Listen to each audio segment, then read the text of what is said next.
వ్యక్తులకు అందవలసినవి అందకపోతే వాళ్ళు తిరుగుబాటు చేస్తారు.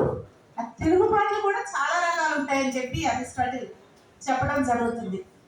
అవి ఆయన ఏం చెప్తారంటే ఆయన మాటల్లో సామాజిక తిరుగుబాట్లు, రాజకీయ తిరుగుబాట్లు, ఆర్థిక తిరుగుబాట్లు, ఇలా రకరకాల తిరుగుబాట్లు ఉంటాయని చెప్పి అరిస్టాటిల్ చెప్తారు. అరిస్టాటిల్ ఆ మహాతత్వవేత్త ఆయన ఏం చెప్తారంటే ఎవరికి చెప్పడమే కాకుండా వాటికి సొల్యూషన్స్ కూడా చెప్తారు. ఆ తిరుగుబాటు ఎలా రాకుండా ఉండాలంటే ఏం చేయాలి అనేది కూడా చెప్తారు. సో ఇలా నేటి సమాజంలో కూడా మనకి అనేక రకాలైనటువంటి సామాజిక సమస్యలు ఉన్నాయి, తర్వాత అరాచకాలు ఉన్నాయి. మరి ఇటువంటి సమస్యలు ఉన్నటువంటి వేళ వాటిని పరిష్కరించుకోవడం కోసం ఒక సామాజిక తిరుగుబాటు చేసినటువంటి మహా వ్యక్తి మరి మహాత్మా జ్యోతిబా ఫూలే గారు. ఆనాటి సమాజంలో ఉండేటువంటి అసమానతలు, వివక్షతలు ఇవన్నీ ఉన్నాయి. ఇక్కడ సామాజిక వివక్ష మనం మాట్లాడుకునే ఈ పాయింట్ ఏంటంటే సామాజిక వివక్ష.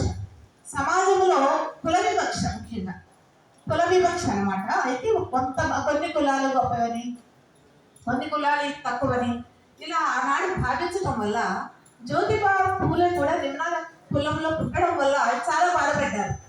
అదేమిటి అంటే మన ఇష్టం కాదు మనం ఫలానా కులంలో పుట్టాలని అనుకోవడం. అలాగే జ్యోతిబా ఫూలే ఇష్టం కూడా కాదు నిమ్న జాతిలో పుట్టాలని. అయితే ఆయన చాలా బాధపడ్డారు. బాధపడిన తర్వాత అవమానం పాలు కూడా అయ్యారు. ఒక ఫంక్షన్కి స్నేహితుడి పెళ్లికి తను ఒక స్నేహితుడిగా ఆ ఫంక్షన్కి అటెండ్ అయినప్పుడు ఆయన అవమానాన్ని పొందారట. మరి చాలా బాధగా అనిపిస్తుంది. ఇటువంటి అవమానాలు రూపుమాపాలి అనుకున్నారు. జనరల్గా ఎవరైనా సరే ఏదైనా అవమానం పొందితే సైలెంట్గా ఇంటికి వెళ్ళిపోతాం, మనసులో బాధపడతాం. కానీ ఇటువంటి మహాత్ములు ఏం చేస్తారంటే మహాత్మా అని కూడా ఆయన పేరులోనే ఉంది, జ్యోతి అని కూడా ఆయన పేరులోనే ఉంది. ఒక ప్రకాశవంతమైనటువంటి తత్వవేత్త అన్నమాట. ఈయన సమాజాన్ని వెలిగించినటువంటి వ్యక్తి. ఈయన అవమానం పొందిన తర్వాత దాన్ని ఎదిరించారు. జనరల్గా మనం అదే ఎక్కడైనా అవమానం కానీ ఏదైనా కొంచెం బిలో డిగ్నిటీ ఫీల్ అయితే సైలెంట్గా ఉంటాం, బాధపడతాం, మన ఇంట్లో మన ఫ్యామిలీ మెంబర్స్ చెప్పుకుంటాం, అంతవరకే. కానీ ఈయన సమాజం మొత్తాన్ని ఏకీకృతం చేసి ఎలాగా దీని సమస్యని పరిష్కరించాలి అని ఆలోచించినప్పుడు తన చదువే దీనికి కారణం, ఈ సమస్యకి పరిష్కారం చదువే అని చెప్పేసి ఆయన అనుకుని మొదట తన భార్యకి సావిత్రిబాయి ఫూలే భార్యకి చదువు చెప్పించారు ఆయన. మరి ఆ రోజుల్లో భార్యని ధైర్యంగా చదువు చెప్పించి ఆవిడ ఉపాధ్యాయురాలను చేశారు. ఉపాధ్యాయురాలను చేస్తే ఆవిడ ఎంతో మంది స్టూడెంట్స్కి, విద్యార్థులకి చదువు నేర్పింది.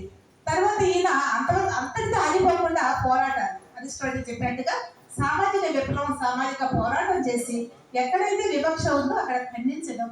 ఆ ద్వారా ఏమైందంటే చాలా వరకు ఆయన ఆనాటి సమాజంలో ఉండే వివక్షను పోగొట్టడం జరిగింది అనమాట.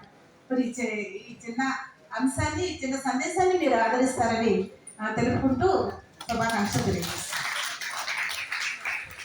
ధన్యవాదాలమ్మా. Thank you very much. మన మచిలీపట్నంలో